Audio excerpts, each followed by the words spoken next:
Hey all, Ron here from Military Images Magazine with a new episode of Life on the Civil War Research Trail. Today we're going back in time to July 27th, 1861, to a stone house in the vicinity of the battlefield of Bull Run. 6 days earlier, U.S. and Confederate armies fought the war's first major engagement. When it ended, about 5,000 soldiers had become casualties, and the Union forces had been routed and sent skedaddling back to the defenses of Washington, D.C. On this day, on the battle scarred fields and woods of Northern Virginia, July 27th, 1861, a woman peered out of the second story window of a stone house. Her name was Fanny Ricketts, and she's pictured here. She stared through the window at a single severed leg laying beneath a tree in the yard. She shuddered, her anxiety rising. She turned away from the grisly scene and gazed upon her prostrate husband, a Union captain. As he lay in the dingy room, flies buzzed through the air, thick with effluvia of blood and death. Her eyes paused at his grotesquely swollen left leg, where rebel lead had shattered the bone near the knee joint. This was Fanny's third day by her husband's side, and it pushed her to the limits of endurance. Up to this point in time, Fanny's life had read like a novel. Her father, former British naval officer J. Tharp Lawrence, came to America on the hunt for new opportunities after he squandered a family inheritance built on the backs of hundreds of slaves on a Jamaican plantation. Her mother, Julia, was remembered as a keen observer, wise beyond her years. The death of her father in 1847 and the boarding school established by her widowed mother to support Fanny and her 9 brothers and sisters kept on going. She grew up married in 1856 to James Brewerton Ricketts. He's also pictured here, a dashing career artillery officer, West Point graduate, Mexican War veteran, and a widowed father with a young daughter. Frontier Army experiences along the Rio Grande in Texas, where she endeared herself to the soldiers of her newlywed husband's battery of the 1st U.S. Artillery, with random acts of kindness and care of the sick. One of the few bright spots in a grim garrison existence.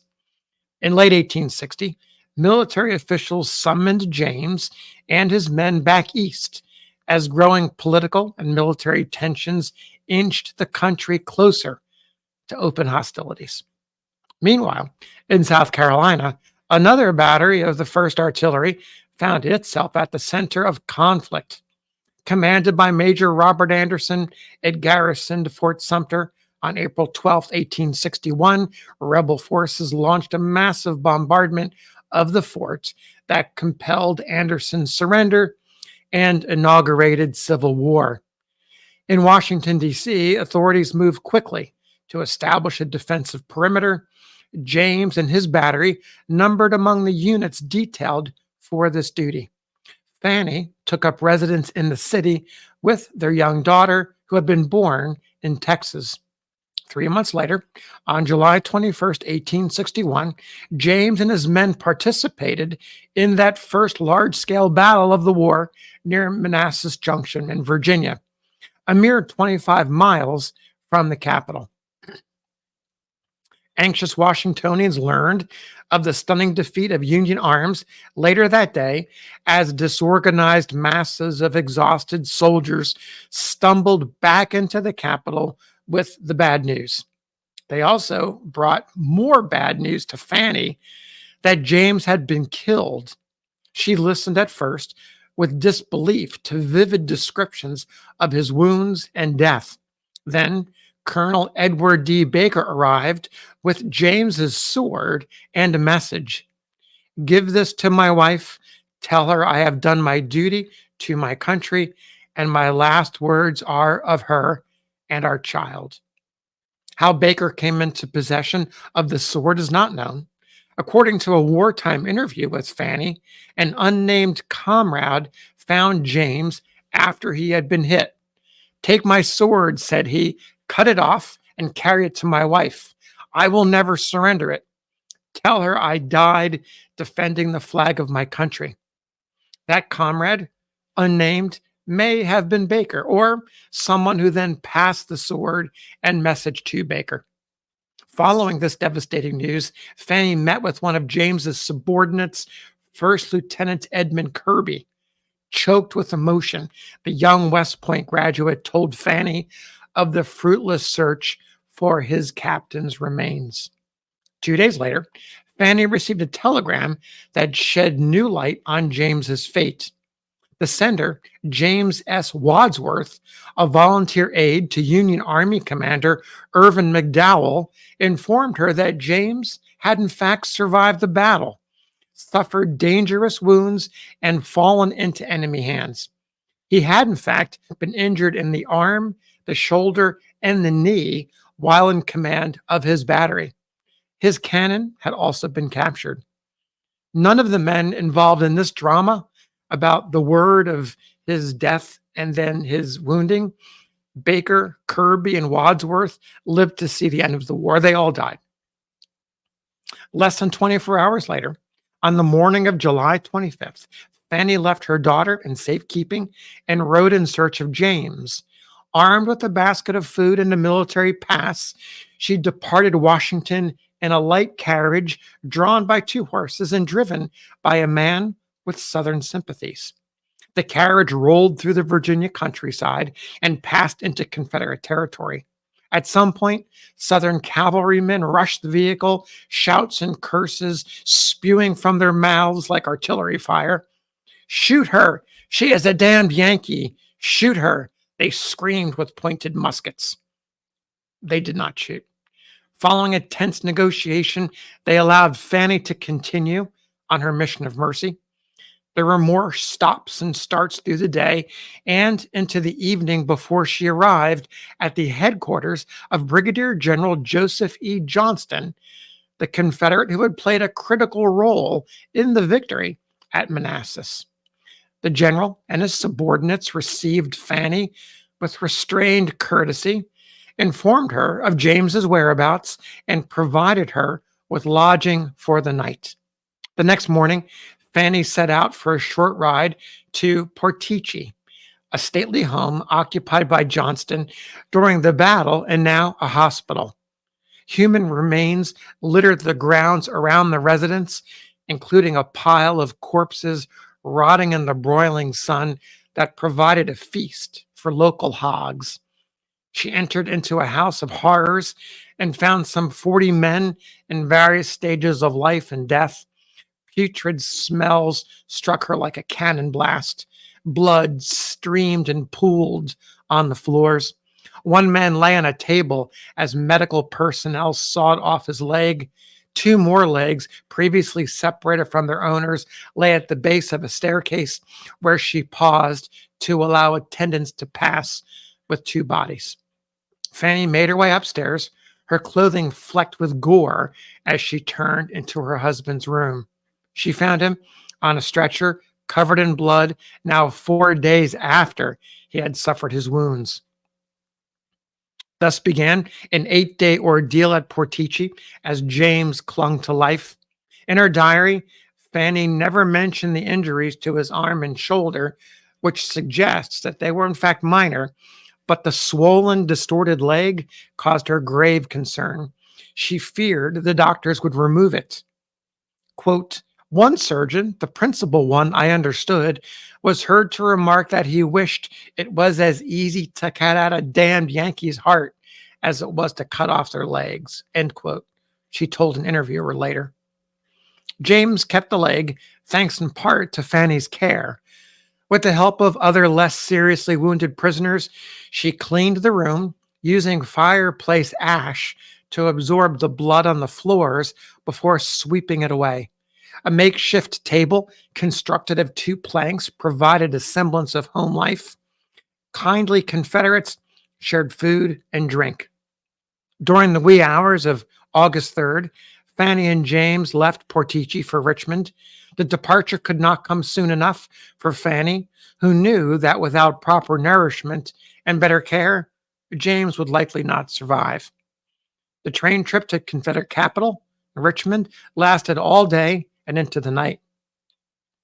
The herky-jerky motion of the engine and cars as it rolled along the tracks left Fanny's back aching and increased her fear for the well-being of her husband.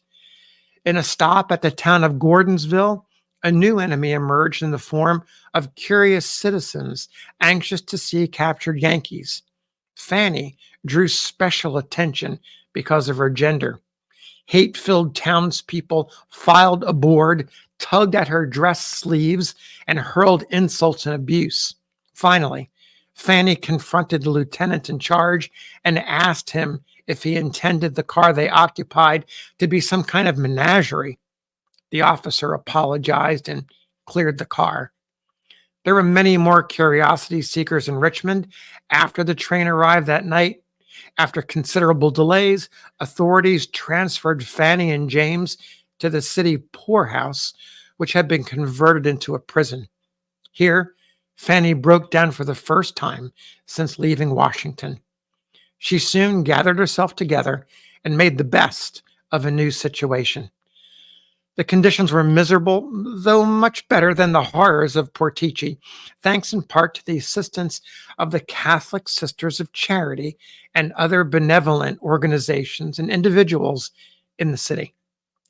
Their ordeal ended in late December of 1861, when Union and Confederate authorities exchanged James for an artillery colonel named Julius Delagnol, a New Jersey native who had settled in Virginia and cast his lot with the South. He had been captured by Union forces shortly after the Battle of Rich Mountain in Western Virginia. The Richmond Examiner announced the exchange in its December 18th issue and also mentioned Fanny, who, quote, voluntarily came and surrendered herself as a prisoner of war in order that she might be in attendance upon her wounded husband. This service she has rendered unremittingly since that time, and, judging from the captain's condition when this reporter saw him on a recent occasion, she will have to continue it for many months in Yankee land, end quote. She did, and James completed his recuperation by the spring of 1862, when he received a promotion to brigadier general and returned to active duty. By the way, he is pictured here as a brigadier general. You can see the star on his shoulder straps. He became a casualty twice more. During the Battle of Antietam in September 1862, he re-injured his left leg after enemy fire struck down the horse upon which he sat. 2 years later in the Shenandoah Valley, he suffered a near-fatal wound when a bullet hit him in the right chest at Cedar Creek. Fanny came to the rescue for the second time in the war. In an eerie repeat of her Bull Run experience, Fanny rode in company of a single escort from Washington through hostile territory, this time threatened by Colonel John Singleton Mosby and his cavalry raiders. She made it unharmed to her husband's side and nursed him back to health. But she was not able to save her daughter, who succumbed to disease in November of 1864. James returned to duty in time to participate in the final dramatic days of the Appomattox campaign. He remained in the Army until 1867, when, weakened by his war wounds, he retired. James lived until age 70, dying in 1887. A careful journal keeper, Fanny faithfully recorded her 5 months as a volunteer prisoner.